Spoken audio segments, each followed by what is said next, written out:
All right. Good evening, everyone.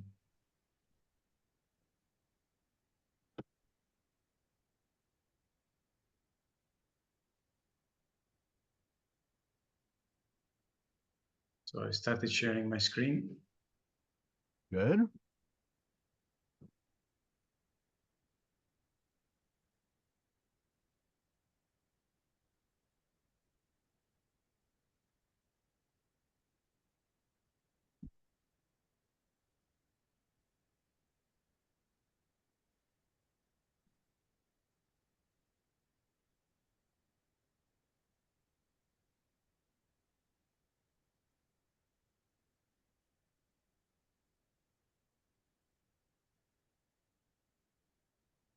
So there is some time we allow for people to enter the webinar.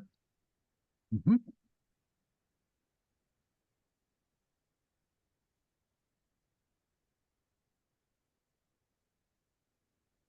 And if not too many people show up, then I'll tell you about this very exciting development.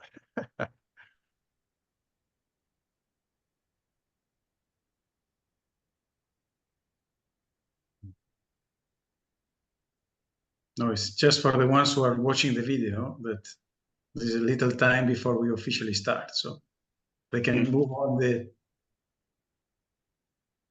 timing once the recording has come. Yeah, it's 1 minute before the time, so I think usually people log in around 2 minutes past or so. So I guess we can, yeah. But we already have 12, so that's a good sign. We have 14, so yeah. Good. Yeah.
Okay, somebody raised a hand.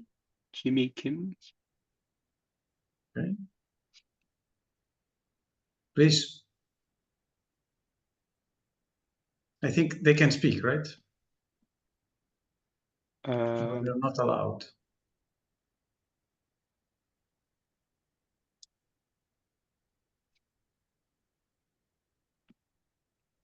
No. Apparently not.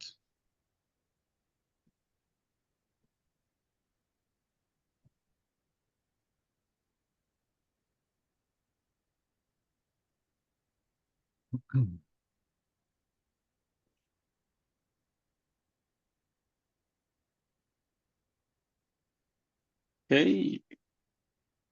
Shall we begin? Please go ahead. Yes, Steve.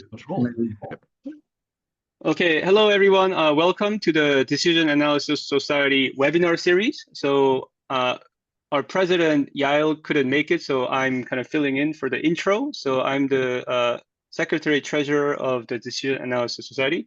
So we've started this webinar to basically showcase the eminent scholars within the DAS Society to kind of show reflections or kind of current trends or where it's going, like various topics to basically showcase our research.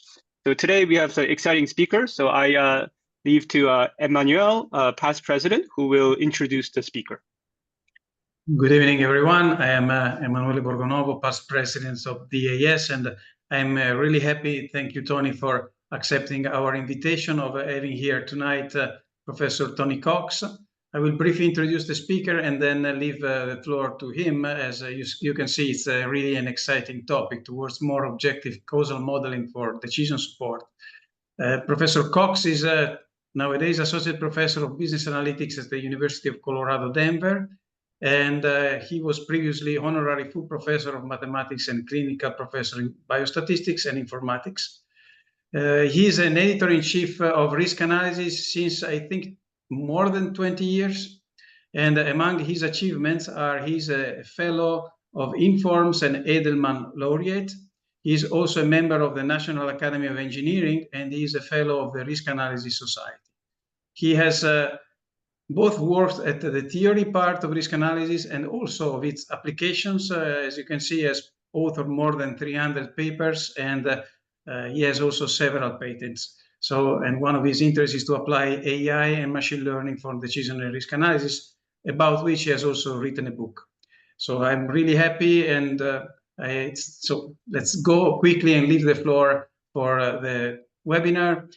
Tony, let us know if you want quick questions during or just after, but the floor is yours. And thank you again for accepting our invitation. So definitely, I welcome clarifying questions during the presentation, and then we can discuss afterwards substantive thoughts. There. All right. So the flow of my presentation this morning is I want to consider how can decision analysts use data to derive trustworthy causal models. And I'm going to go over some recent intellectual history. There's a big movement, I would say even perhaps a dominant paradigm, if I can use that term, that's been emerging in recent years that denies the possibility of assumption-free causal analysis. And I want to investigate that. And to do so, I'm going to look at I'll look at a few examples, but one that I'm going to use predominantly has to do with deciding, well, how much should we reduce air pollution emissions? And of course, one extreme would be, well, cut them out altogether, but that would mean cutting out a lot of other valuable activities. I picked this mainly because I can get a nice looking picture off of the Analytica website. So I'm going to come back to that picture in just a minute. But the motivating example of a policy question and a decision question is how much, where should we set the emissions factor? At 50% of the current value, at 90%, at 10%? And of course, behind that question lurk questions about, well, what are our goals? What trade-offs, what value trade-offs are we willing to make? What is feasible to do? What are the likely consequences, and how probable are they? So in the next half hour or even 40 minutes, I want to take us through 4 worlds. The ideal world, I think there's a shared vision among many decision analysts that I'm going to outline in a minute, but the punchline from it is that ideally a human decision analyst, or for that matter an AI, when we have a decision analyst, should be something where you could ask reasonable questions like, what should I do? And get trustworthy recommendations. And part of what makes them trustworthy is having clear explanations. However, my experience in the current real world is that we often get untrustworthy answers, both from people and from AIs.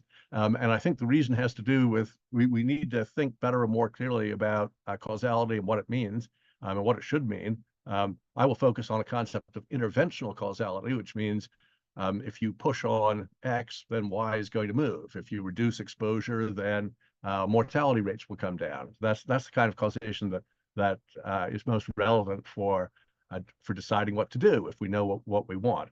And then the third world is the world of philosophy and math, where we can say, well, in principle, how would we solve these problems? Can they be solved, at least in principle? And again, there's an emerging consensus, I fear, that the answer is no, but I think the answer should be yes. And that's kind of the main contribution I wanted to discuss with you this morning. And then there's the world of code. How do we take good ideas and reduce them to practice, implement them in software that works? So the widely shared vision among many decision analysts, sort of a desirable way of doing things, is you start with data. For example, data on pollution levels and all-cause elderly mortality rates, and maybe temperatures and other things. This is just an example. I'll look at some other examples later. And then right now, perhaps through human modeling expertise, but maybe in the future through causal discovery algorithms, we extract a causal Bayesian network. And if it's got decision nodes like emissions reduction in green and value nodes like total cost in pink, where that includes value of a life and how many excess deaths are we preventing if we reduce pollution. That's the causal model. That's an influence diagram. An influence diagram is a causal Bayesian network with decisions and a value node. And once we have a causal model, we can use it to simulate consequences of taking different decisions. We can simulate the consequences, maybe wrap probability bands around them, and use simulation optimization to make a recommendation.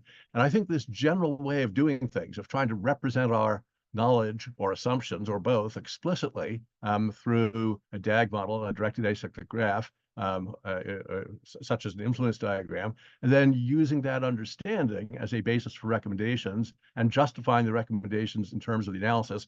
This is what a lot of us think good decision analysis should look like. And there are a number of things we could say. I'm going to skip over the details.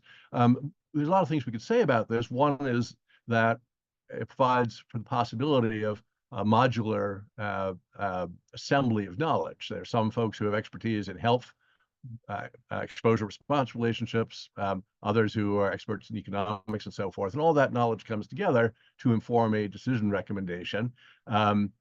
The idea of simulation optimization, I'm not going to go into further. If you're lucky enough to have just a one-dimensional search space, then look for the low point of total cost. And you see here illustrated the principle of the flat maximum, in this case, the flat minimum, which is when there are trade-offs, as there are here, between costs and monetized value of lives saved. When you have things trading off against each other, quite often you don't have a sharp peak that's hard to find, as in combinatorial optimization. You tend to have a flat maximum or minimum. Of course, extending this to more interesting search spaces with multiple decision variables, some of them discrete, some of them continuous, provides plenty of technical challenge for folks specializing in simulation optimization, but we decision analysts can largely just harvest the good insights and techniques.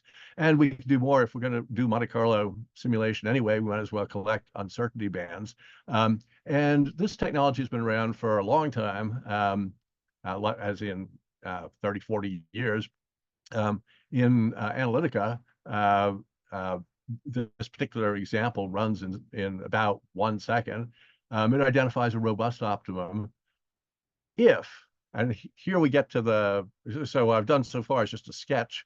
What I hope many of us will think is, yeah, this is one way of doing decision analysis.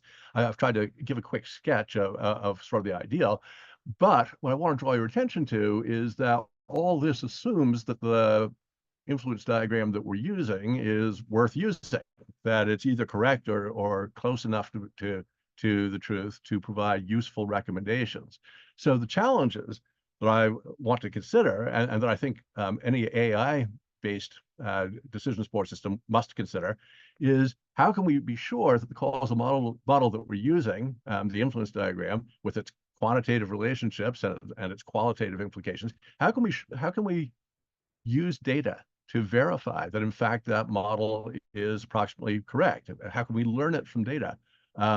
What happens if it isn't correct? Can we use a model ensemble to come up with better recommendations? And most of all, can the assumptions that are implicit in a model, in an influence diagram or other causal Bayesian model, can those assumptions be tested, and we hope validated, but possibly refuted, from data alone? Or do we need untestable assumptions that we say, well, we're going to assume this model, and now our decision recommendations are contingent on the validity of those untested assumptions. So this is what I mainly want to focus on.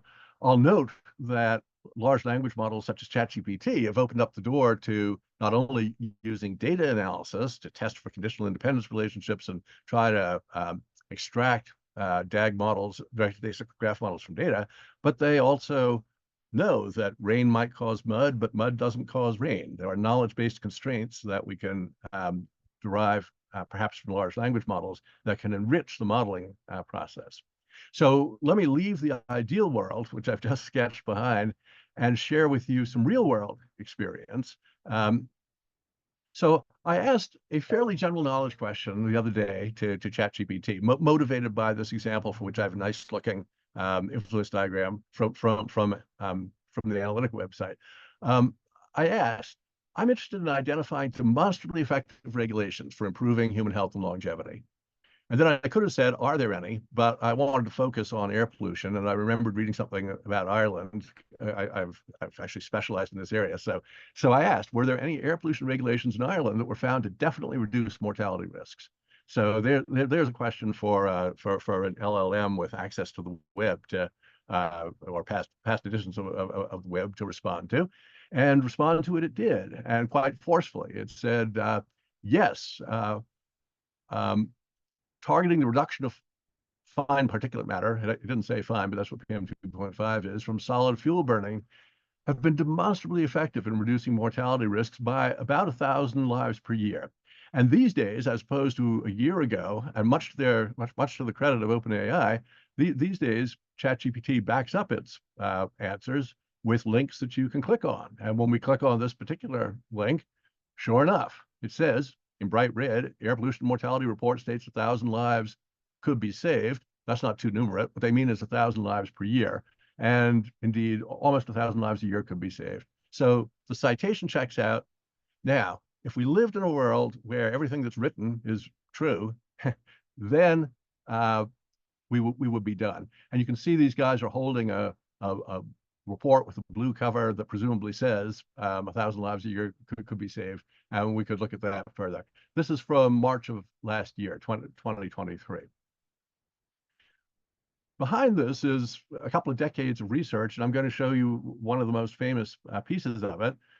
So back around 2002, some researchers at the Harvard School of Public Health did a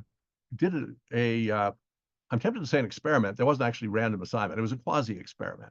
They collected 6 years of data before an intervention, which reduced black smoke, which is largely fine particulate matter, reduced it by something like 50 to 70% in Dublin County, Ireland. And they measured the black smoke before and after the intervention, and also some other pollutants, and they dropped precipitously. They also collected 6 years of data on total deaths before and after, and also cardiovascular deaths and some other cause-specific mortalities. And they found, using, for example, a t-test, that indeed there was a significant, not as big, but a significant reduction in mortality rate from the 6 years prior to the 6 years following. And one interpretation by the lead author was the results could not be more clear. Something always good for an AI to hear, and often good for a human decision analyst to hear. We love clear results. Could not be more clear. Reducing particulate air pollution reduces the number of respiratory and cardiovascular related mortalities and also total mortalities. How long does it take? No time at all. It happens immediately. So fantastic. Great news. Being of a skeptical turn of mind, I asked ChatGPT, well, have these results stood up over time? And ChatGPT said, yep, sure did. Further research has continued to support these results. A reanalysis in 2013 reinforced the conclusions. This has stood the test of time. It remains a robust example of an effective intervention that causes the shift in the outcome probabilities that we were hoping for. It didn't say all that, but that's what it meant. So it helpfully provided a link to the 2013 study that reinforced these conclusions. And I took the next step of looking at that 2013 study. So this was a little bit more than a decade after the original study. And reading it closely, it's got a long, long abstract, but reading both the abstract and the paper, the abstract says, in comparisons with the pre-ban periods, no significant reductions were found in total death rates, nor for cardiovascular mortality, which if you're following me closely, may seem surprising. This is actually not upholding the original results. So ChatGPT got that wrong. This is denying the original results. So what the heck happened? We saw the data with our own two eyes. How could this be wrong? Well, a better data analysis would have recognized that what was going on. And in fact, methodologists in Europe did start recognizing this beginning around 2007. And they said, wait a moment. What's going on is we're getting better at diagnosing and treating and preventing cardiovascular mortality all over the developed world. Heart attack rates are coming down.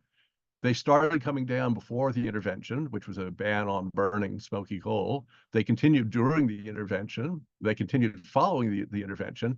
If you were to study the time series and try to identify just from the data when did the intervention occur, you would be hard-pressed to do it. There doesn't appear to be any actual change point, which means there's no evidence of an effect caused by the intervention.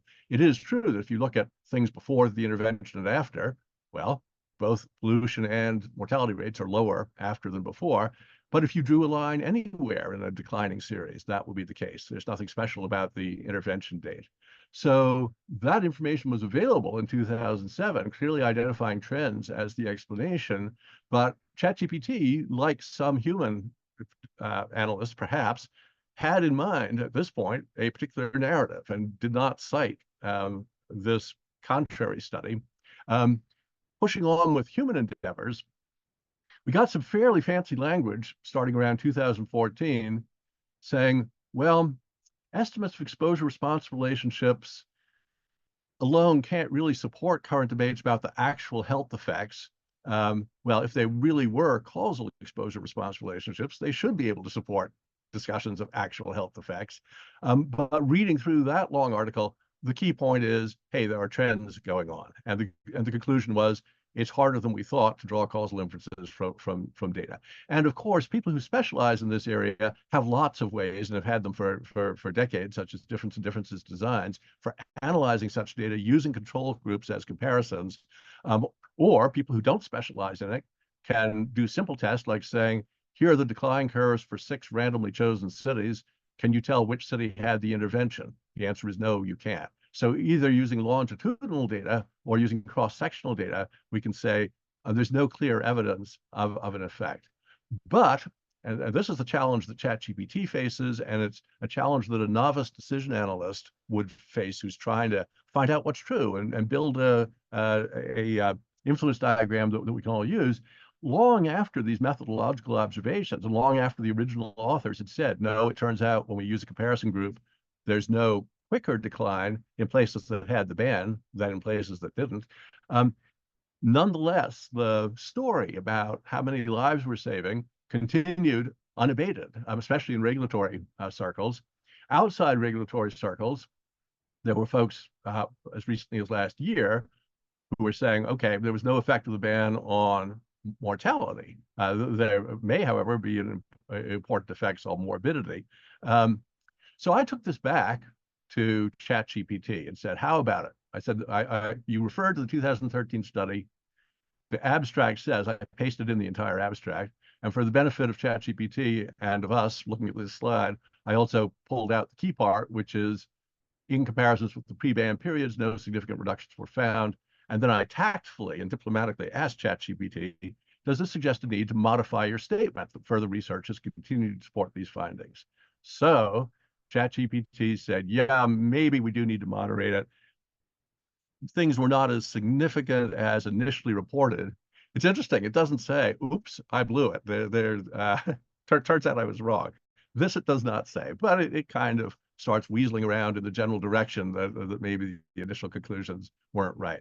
So one can get to an up-to-date view if you already know the right answer and if you're patient with ChatGPT. And actually, if you really work at it, I've done this, you can get ChatGPT to outright say, okay, I was wrong. We need to consider the new data.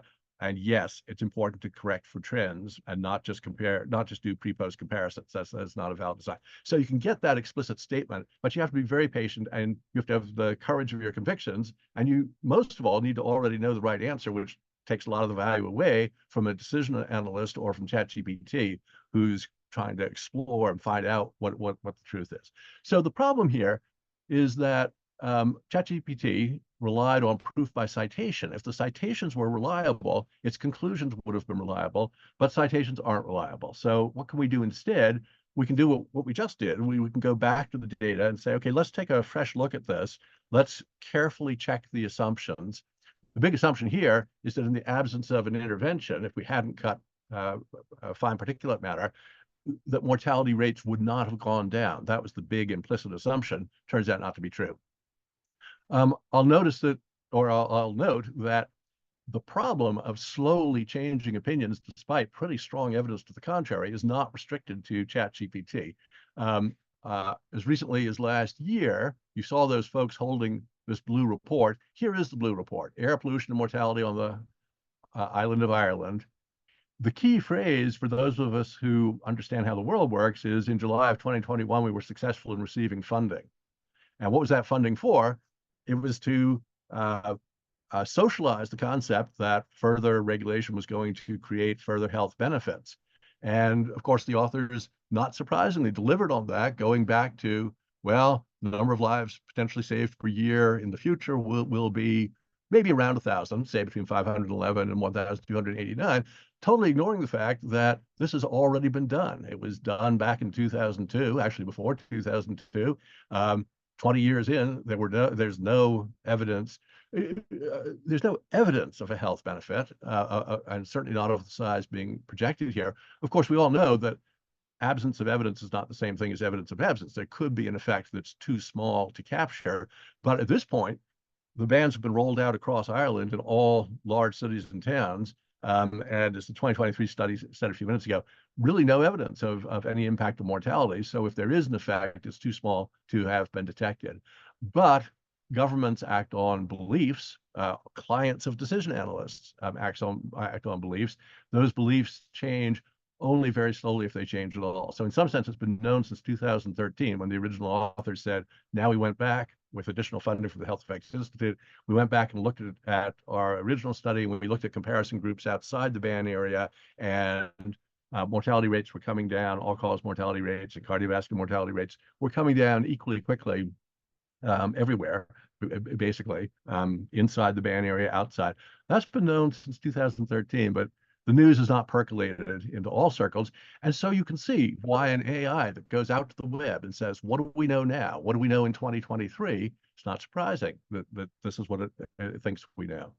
So how are we going to fix this problem? Both because we love AI and because we want to be reliable modelers ourselves and give good advice to our clients about what decisions to make. That is advice that is based on a sound understanding of causality. How are we going to do that?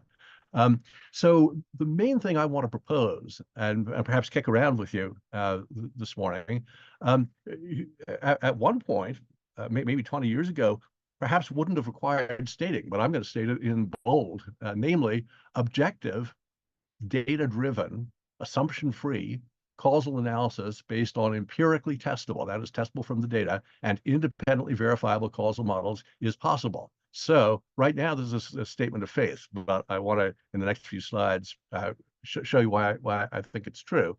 And this makes it possible to either create trustworthy models or know that you haven't gotten there yet. You've got a model, but you don't know whether it's trustworthy from data. And it makes it possible for us to go back and check the reasoning using data. We could say, well, did you think about trends? You know, was that part of your analysis? If not, maybe you better go back and redo that. We can do this, and we can do it with data. The reason I make such a big deal about this is that currently, I won't just say large sections, I'll say essentially the whole discipline of epidemiology and public health, and actually a lot of economics, social policy, that recognizes the importance of causal modeling and that buys into using causal modeling. Currently, most folks are using what's called the potential outcomes model. And most people say, think, and write that causal interpretation of observational data and of observational data analysis results requires untestable assumptions. And I think if that were true, it would be devastating. Once you're in the world of untestable assumptions, you are out of the world of sound, empirically based science. So if this were true, it would be terrible. But I don't think it's true. And so this is what I now want to unpack with you. And then there's a corollary to this belief, which is that human judgment and wisdom, and both terms are being thrown around in important circles. Human judgment and wisdom must be used to assess the plausibility of these untestable assumptions as a basis for deciding whether causal interpretations are justified. So this, to me, is the monster that must be slain. Let's look at the logic of it. So here's at least my understanding of the syllogism that leads to this, to me, devastating conclusion. And I'm going to ask you to think, as I'm talking about, whether this is a sound logical argument. So here it goes. A causal effect is the difference between what did happen when we intervened or when we decided not to intervene. What did actually happen? Compare that to what would have happened if we had made the opposite choice, or if the cause had been different. So a standard textbook example is, suppose I took an aspirin half an hour ago, and now my headache is feeling much better. By the way, I don't have a headache. This is a textbook example. Okay, so I took an aspirin, my headache is feeling much better, and I'm wondering, was that caused by the aspirin? And this line of thinking says, well, first we have to define the causal effect as the difference between your headache pain as it is and the headache pain as it would have been if you hadn't taken the aspirin. And conversely, if I hadn't taken the aspirin, I could ask, what's the difference between the pain I have now and the pain I would have had if I had taken the aspirin? The next step in the argument is to observe correctly, I think, that what would have happened cannot be observed. If you took the aspirin, you never find out what would have happened if you hadn't taken it. And if you don't take it, then you can't observe what would have happened if you do, because you can't observe counterfactuals. Therefore, goes the syllogism, assumptions about what would have happened cannot be tested based on observed data alone, because we don't observe the counterfactual possible world outcome, the potential outcome that didn't happen. And therefore, we have to use regression models or something else. We need to make unverifiable, untestable assumptions informed by human knowledge and wisdom to estimate causal effects. That's the argument, or at least that's my understanding of the argument. So what do you think? And I'm going to say, first, this point of view is articulated in important places, such as the Journal of the American Medical Association. This is a May essay by two of the, by the editor-in-chief and by highly placed people there. Here are some of the quotes from this editorial. Causal goals require causal assumptions, such as the assumption of no uncontrolled confounding. These assumptions are almost never possible to verify with the data alone. Also, missing data, measurement error require additional assumptions, and those can't be tested using the data alone either. And therefore, evaluating the appropriateness of endowing the results of the observational analysis with causal interpretation typically requires untestable assumptions.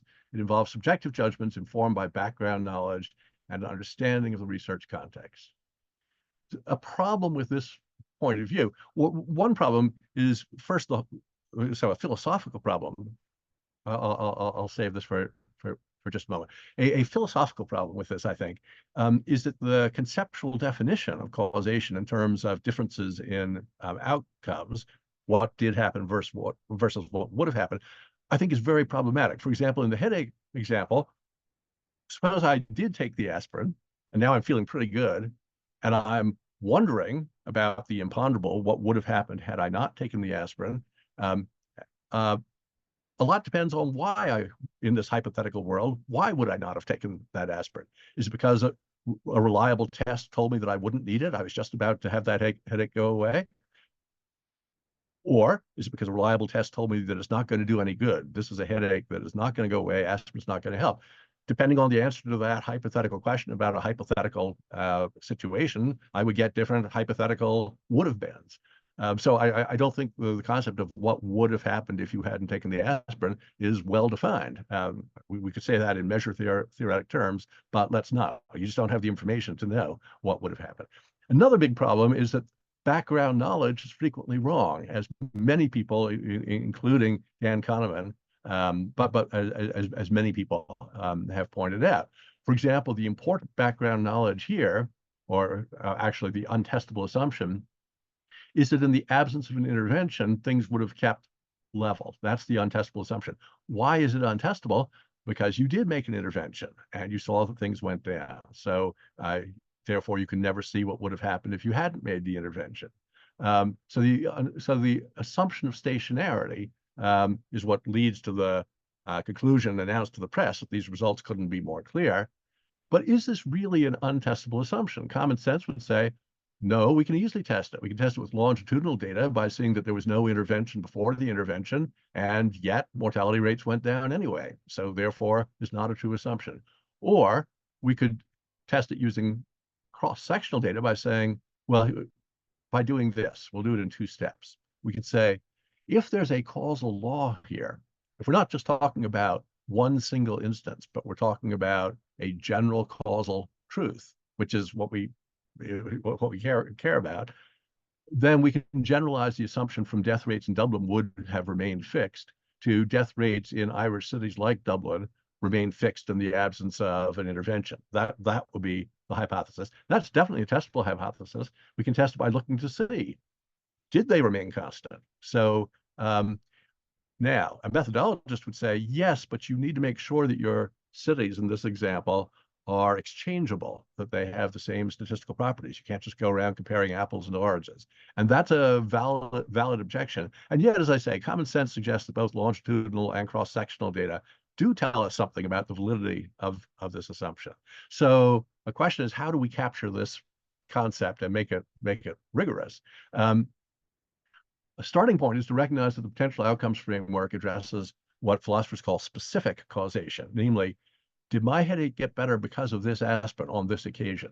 Whereas scientists generally deal with what's called general causation, namely, does taking aspirin when you have this kind of headache reduce the shift leftward, the probability distribution of the time to resolution? And we can say that with notation, where you do X, you set the value of exposure, such as aspirin, to 1 or 0, and then see how the probability distribution for Y, an indicator variable of headache or no headache, works, and similarly for pollution with mortality and exposure. So here comes the central insight of maybe the last 5 years of work, less than 10 anyway, a central insight where the first suggestion in the context of linear models was made in 2015, but it's been made non-parametric since then, is that causality involves a property with the charming name of Invariant Causal Prediction, or ICP. And here's what it means. If you have successfully identified the direct causal parents of an effect, and if you've quantified the conditional probabilities of the effect variable as a function of the values of its parents. So if you've done all that work, you've filled in the conditional probability tables, as they're called, although they can be models or algorithms, in a causal Bayesian network or in an influence diagram. If you've done all that work, then add one new column or variable to your data, namely, what was the study that it came from? Are we looking at data from Dublin? Are we looking at data from Chicago? Where's the study that this data came from?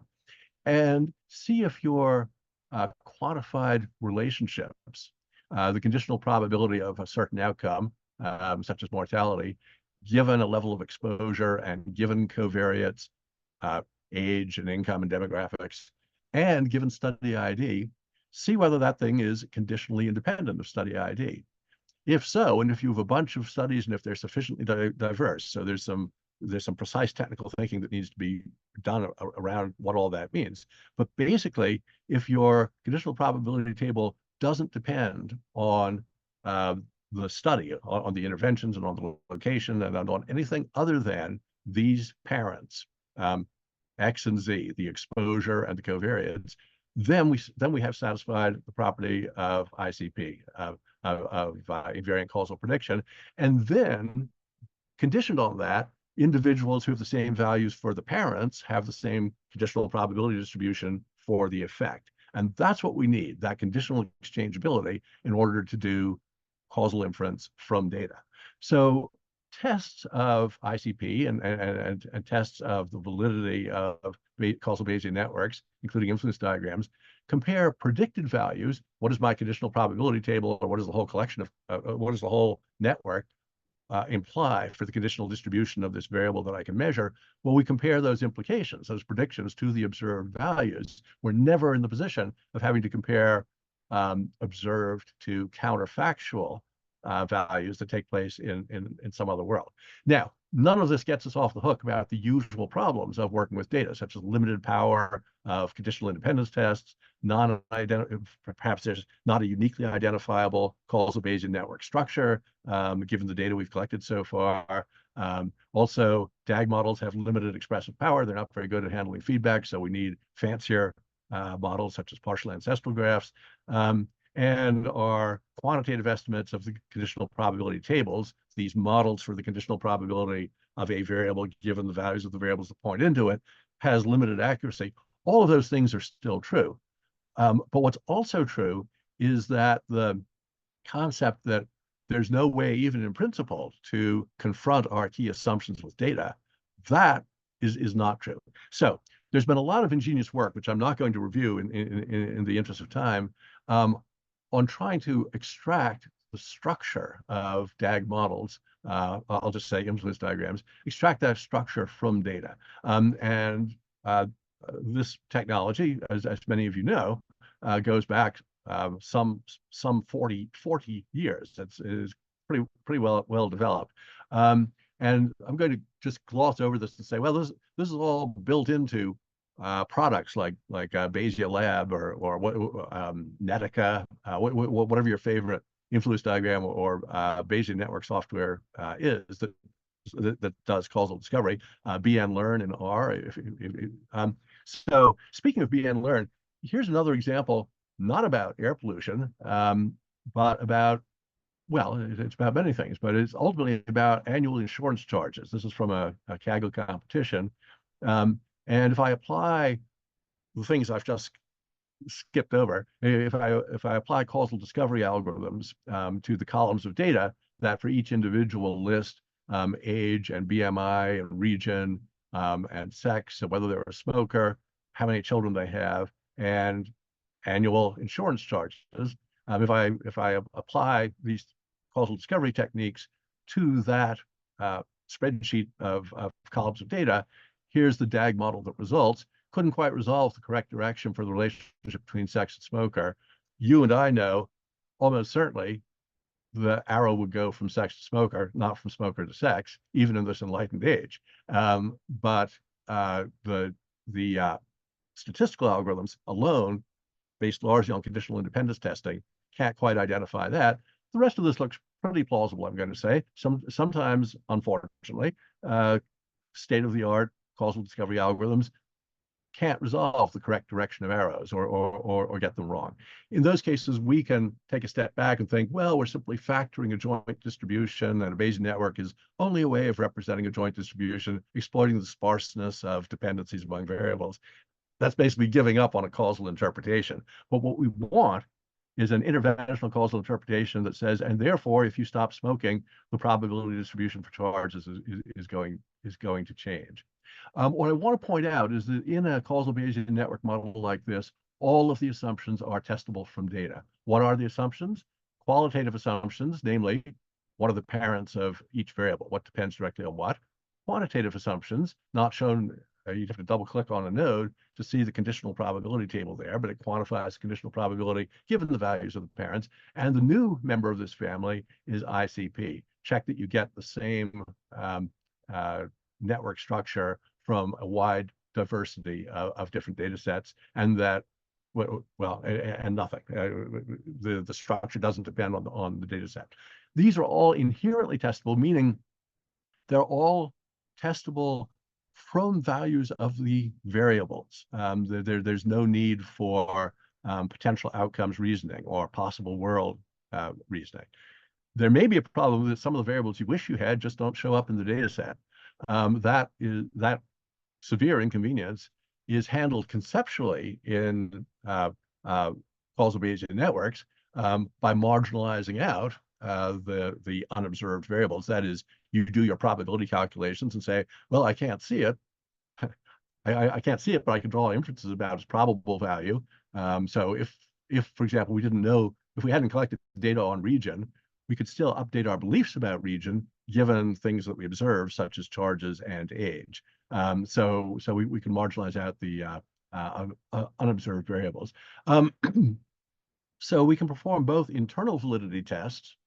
That is, do you get the same estimate of causal effect if you calculate it in different ways within a network, and also external validity, which we can test by testing conditional independence for ICP. Now, I want to get slightly more specific about what do I mean by a causal effect. There are different types of causal effects that folks who study mediation analysis have given names to. The effect that I'm going to look at is the difference in the outcome, in the probability of death, let's say, given a higher level of exposure, and the probability of death given a lower level of exposure for somebody with stated age, sex, and other covariates. So I'm looking at a difference in conditional probability distributions for an outcome variable given differences in an exposure variable and given a model of the individual, namely all other relevant covariates. So implicit in that concept is that we're looking at a comparative statics situation where X1 has a low value, or I'm sorry, has a high value initially, and that leads to one probability distribution. Push it down to a new value. And I'm sorry, I've confused my subscript 0 and 1. 0 is the initial value, 1 is the new value. Let's say this one's lower, this one's higher. In any case, I care about the shift in the conditional probability distribution. Nothing in a DAG model tells me, and how long does that shift take to happen? I'm looking at basically comparative statics or comparative equilibrium. There are dynamic Bayesian networks, but dealing with time is a whole lot harder than what we're doing here. So staying within this framework of comparative statics, the natural direct effect of an intervention is just the difference it makes in the conditional probability of the outcome, given the intervened on variable and given the values of other variables Z. That's my definition. With that definition, the central role of judgment that is widely advocated right now can be replaced by a central role for statistical testing. Do we have the right conditional probability tables? Does ICP hold for a broad range of conditions? And those results are independently repeatable, and anyone can do them if anyone has access to the data. Again, I'm not saying that well, all you have to do is wave your hands and refer to ICP and suddenly there's no problems. No, there's still a lot of problems, but they're statistical problems. They are not philosophical problems.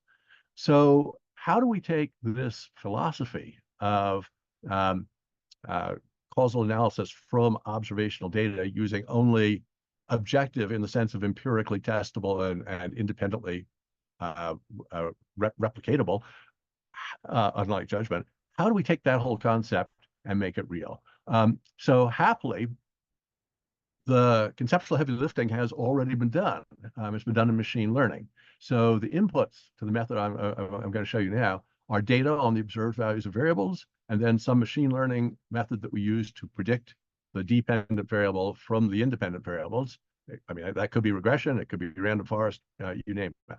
The output will be a set of curves showing the conditional expected value of the dependent variable for each value of the independent variable, for example, exposure versus the expected value of a mortality indicator.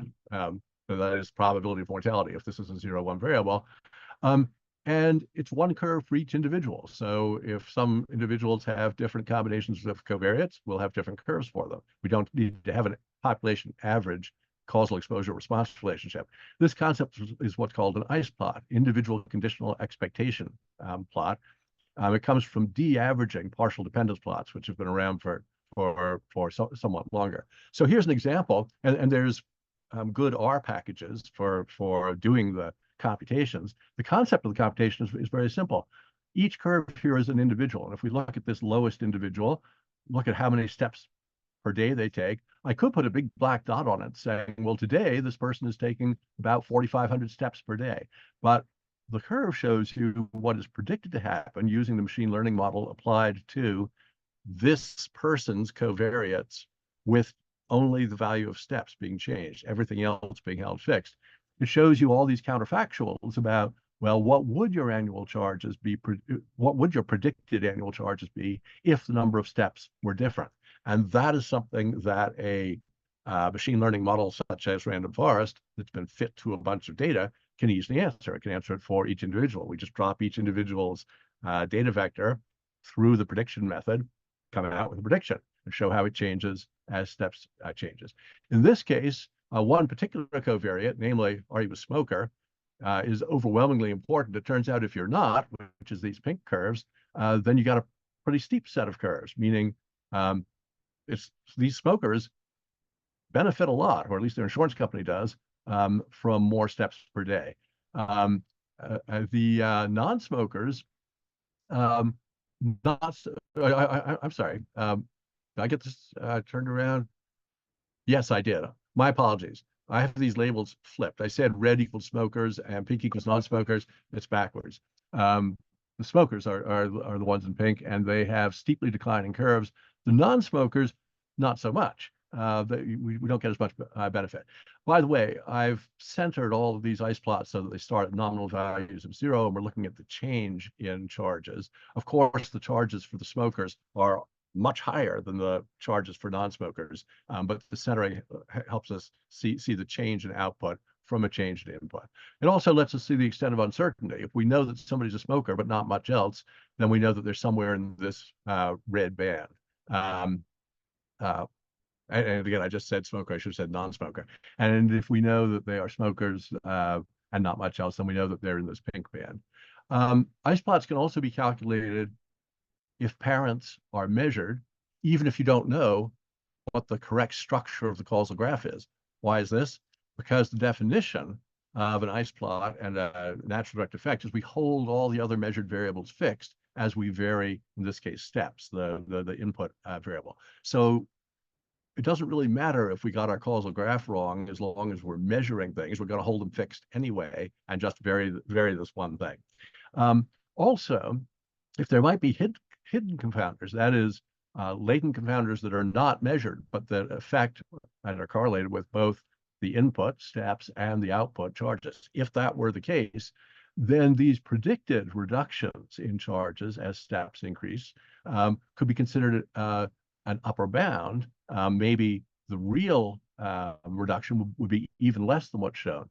But if you're seeing that for one group, the red group, you don't get much reduction, and then you think part of whatever reduction you do get might be explained by confounding, it provides a useful upper bound in the absence of adequate knowledge to complete your causal Bayesian network. So my proposal, the thing I wanted to share with you this morning, and now I've done, and I'm going to head for the big conclusion pretty soon here. But the proposal is that this technology of causal Bayesian networks and ice plots provides a useful objective, meaning data-driven alternative to subjective judgment as a basis for making causal conclusions. So I want to quickly consider the specific objections that the subjective, what I'll call the subjective approach to causality and the causal modeling makes. One is that you have to assume no uncontrolled confounding, and secondly, missing data and measurement data require additional assumptions. And my brief answer to that is no, it's not true. Nuts to that claim. In fact, Bayesian networks and methods such as structural equation modeling don't at all require no uncontrolled or unobserved confounders. They're perfectly good with saying if you're trying to predict mortality risk from drinking, it's okay to infer that if somebody drinks, maybe they have a higher risk tolerance. Maybe that means that they're more likely to smoke, even if you don't observe it. If you do observe it, you can verify the structure of the network here. Maybe that higher risk tolerance leads to risky behavior. So maybe there are indirect paths that contribute to mortality risk. And if we just change drinking and don't change risk tolerance, we're only going to get partial reduction in mortality risk. not something that you would estimate from a regression model, for example. All of this is a routine part of non-parametric structural equations modeling, which is the same thing as causal Bayesian networks. People have been doing it for a long time. Likewise, causal discovery algorithms, some of the most important ones begin by assuming that there are always hidden confounders unless you can test and refute their presence, which using clever conditional independence testing you can do. This is not an untestable property. And finally, there's the point already made that even if you're not sure about the correct structure, we can still use isopods to obtain upper bounds. Likewise, missing data and measurement error are just special cases of unobserved variables. Missing data, obviously, you don't observe them. So we can use Bayesian network inference algorithms, which is a whole huge field that I'm not going to go over, but my point is it's off-the-shelf technology. We can use those well-developed inference algorithms to say, okay, well, what's the conditional distribution of the missing data given what we do observe? And likewise, for measurement error, we say, okay, we don't actually measure the thing we care about. We measure what we can, which is a surrogate for the underlying true value, may be corrupted by noise. Fine. Another exercise in Bayesian inference. Given the measured value, what's the posterior distribution for the underlying true value? So the point that I want to emphasize here is we just don't need any further assumptions beyond the ones that are already explicit in the Bayesian network itself. Namely, what do we assume are the parents of what? What are the conditional probability tables that we assume? We can double click on each node to find out. And is this structure, does it satisfy invariant causal prediction? And those big three assumptions are all empirically testable. So to summarize, in the ideal world, we would ask a person or an AI a decision question like, how much should I cut back on pollution if we're trading off cost versus benefit? And we will get back trustworthy recommendations. And we already know how to do that through simulation optimization, provided that we have a trustworthy causal model. So this webinar has been focusing on where do we get those trustworthy causal models from. In the real world, causal models are often wrong, whether they're done by humans or whether they're done by AI. And if you ask ChatGPT, you'll see that part of the reason is AI is relying on human knowledge, and humans often think that things couldn't be more clear when in fact they're just not methodologically sound. So to fix that up, what do? We apply empirically based methods to make sure that our reasoning is sound by testing the testable implications, usually conditional independence relationships, acknowledging that tests have limited power and all the rest of that, but our beliefs are not untestable. They are very testable from empirical data. And lastly, that concept can be made practical using existing code. The concepts already exist, at least if we're willing to focus on natural direct effects. I think many of these ideas that I've gone over so hastily with you can be generalized to more exciting and realistic causal models, such as dynamic models, systems dynamics models. They don't have to be restricted to static causal Bayesian networks, but that's a good laboratory in which to get our concepts straight. So to conclude, if God gives us a fully specified causal Bayesian network model, it says, here it is, it's trustworthy, then we can handle by standard Bayesian methods the problems of unmeasured confounders or partially measured, imperfectly measured confounders. We can deal with measurement error and missing data. These are all standard exercises with Bayesian networks. The challenge is, how do you come up with and validate causal Bayesian networks? A partial answer is through causal discovery algorithms, but causal discovery algorithms are not reliable in always getting, they're assistants. They're not replacements for human expertise. The key point I wanted to make is if you have a candidate causal Bayesian network model, you can get busy testing whether, in fact, your model does describe the data generating processes around you.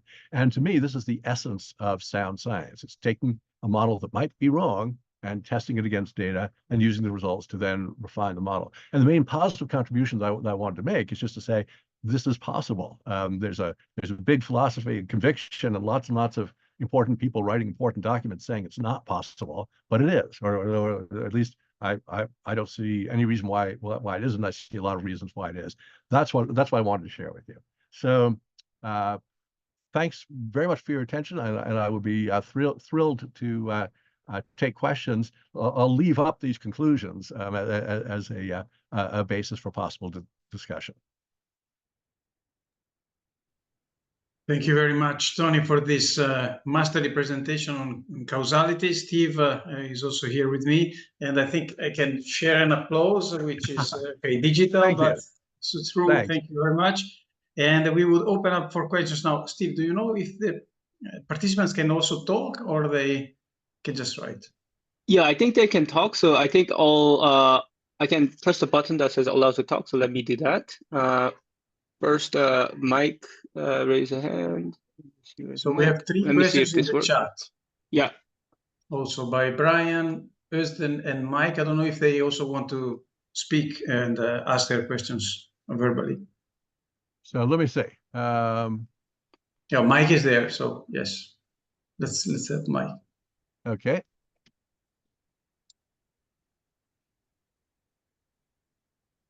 Hi. Hi, Tony. Thank you very much for that. I posted my question in the Q&A also, but I want to know if you have any pointers to good external resources, either something you've written or something that someone else has written, where we can learn more about this, because this is really, as a person who's primarily interested in testing these kinds of models, I would really, really like to learn more about the process. All right. So the answer to that is yes. And let me see. Here we are.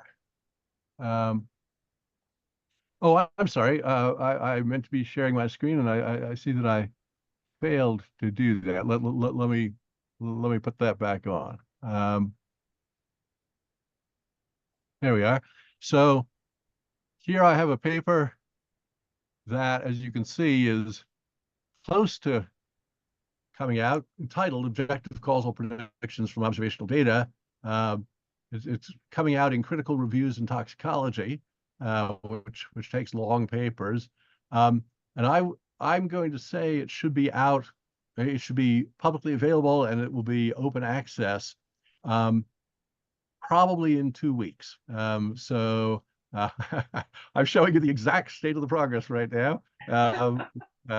And if you feast your eyes on the table of contents here, you'll see that what we talked about this morning is very much reflected in this paper, and the relevant literature. More to your point, the relevant literature is accessible starting from this paper. So if you are very impatient, send me an email and I'll send you some readings immediately. We can do that now, today.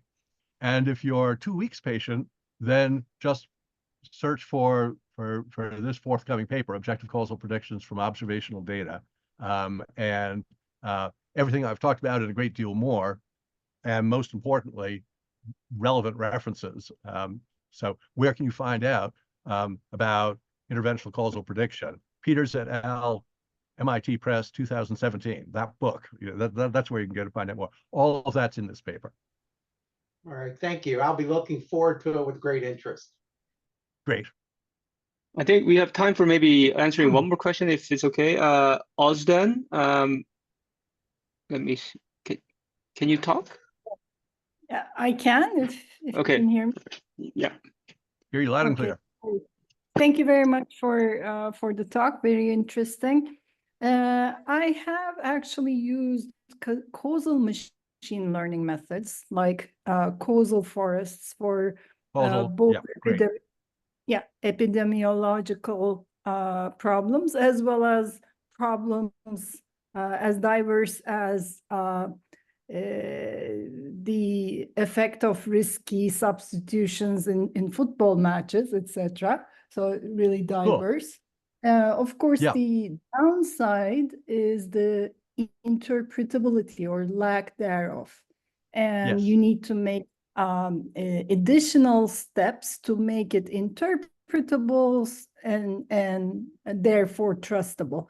I am intrigued about what you think about such methods from your perspective as you compare it with the Bayesian networks. So great question. Very briefly, the whole class of HTE or heterogeneous treatment effect methods including causal forest and other work by Imbens and others, Susan Athey. It works